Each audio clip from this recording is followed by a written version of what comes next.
Hi, I'm Carol Porter, Education Director for Clover Needlecraft, and today we're going to show you how to make Kansashi flowers.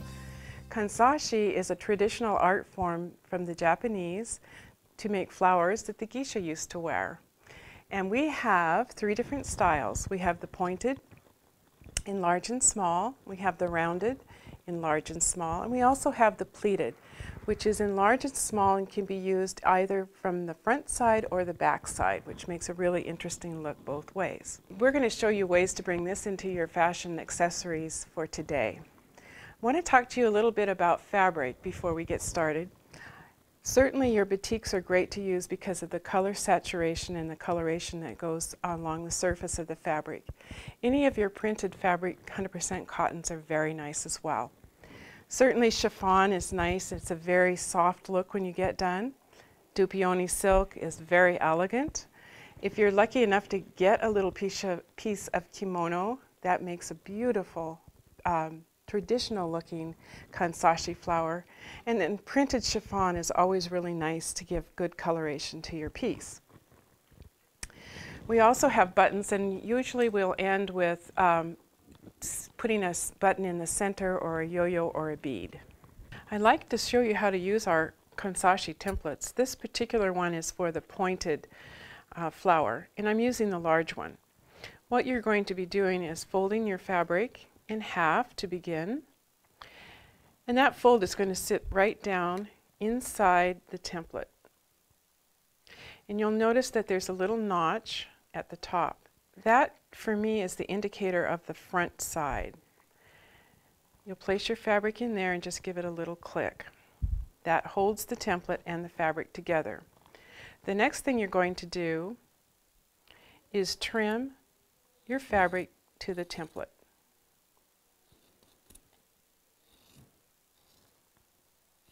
We're going to use a needle and thread, and typically I like to use quilting thread because it's a lot stronger, and we're going to go in and out and braid the thread, so you want to have a nice strong thread. This might not be able for you to see this on the camera, but on the template there are numbers 1, 2. We're going to start from the back and come up through hole number 1, and we're going to go across to number 2. The next place is, of course, number 3. From the back to the front, again, we're going to 3 and across to 4. Now, interesting thing about these templates is wherever we are going from one number to the next, there's not a place that your thread is going to get hung up. So all these areas are clear spots for your thread to lay down nice and flat.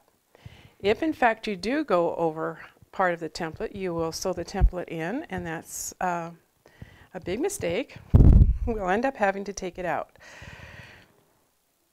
Now we're all the way up to 11, and 12 is our last spot. When we get to 12, we're going to open the template up.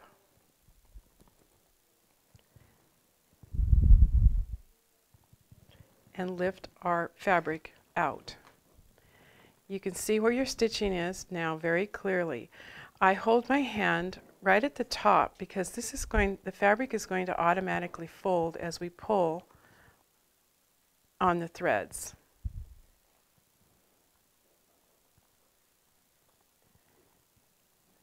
This is right side up, and we're doing the final pull, and that's your first pointed petal. You're going to do exactly the same thing until you get the number of petals that you want to use. And normally on this one we use 5 petals. When you put the last petal on, you're going to take your needle and pass it through the very first petal.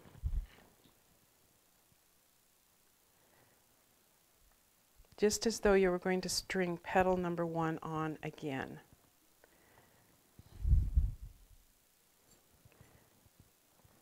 Petals are always in the same direction while you're working because they are stitched exactly the same way each time. Now when we pull up on that in the gathering thread, we're going to complete our flower. You'll tie that off, and then you'll make the choice of what you want to put in the center. For instance, a button. Could be a bead, or it could be a yo-yo. In this case, we put a button on the front, and we put a yo-yo on the back, so that there's a nice landing pad for to sew it onto a headband or put it onto a pin back. The template we just finished is the pointed one, and the pleated one are both done with the fabric folded in half. But the interesting thing that we have to remember is that to do the rounded one, instead of folding in half, we're going to be folding on the bias. Once you get the bias fold, it's going to be done exactly the same way. You'll open up your template, slide that fold in, clamp it down, and you're ready to trim. I also would like you to consider putting together a rounded petal with a pleated petal for another look.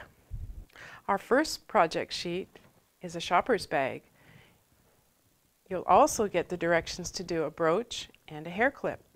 Kansashi Fresh, Casual, and Fun is our second project sheet, which has the opportunity for you to learn how to put the Kansashi on a purchased pullover sweater, a headband, a hair comb, and a brooch.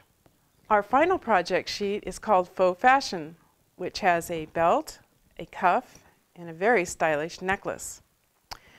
We're showing today the lighter version of these with 2 necklaces and a pin.